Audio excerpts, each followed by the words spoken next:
जय जय हे पार्थिवरा माता गाइरहन्छु म सधैँ तिम्रै।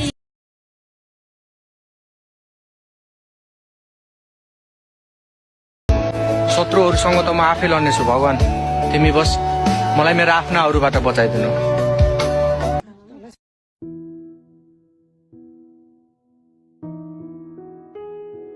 माता पार्थिवरा भनेको माता पार्वतीको चाहिँ पार्थिव शरीर यहाँ बसेको हुँदा पार्थिवराबाट पार्थिवरा भएको। वास्तवमा पार्थिवरा भनेको चाहिँ यो डाँडैको नाम हो, देवीको नाम होइन। यहाँ चाहिँ पूजा गर्दाखेरि चाहिँ हामी पञ्चकन्या कालिका पार्थिवरा देवी भनेर पूजा गर्छौँ। यहाँ पाँचवटीमा एउटी चाहिँ तल फेदीमा हुनुहुन्छ कान्छीधान भनेर भन्छौँ हामी त्यहाँ।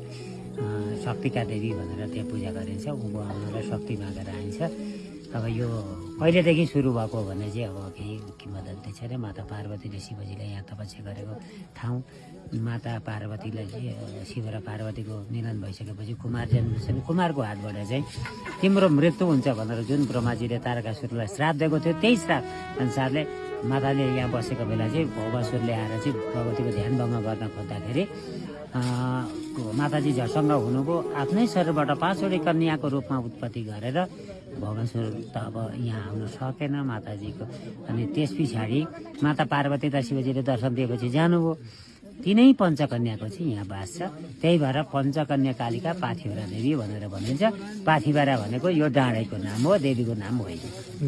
ल, जय मा पार्थिवरा।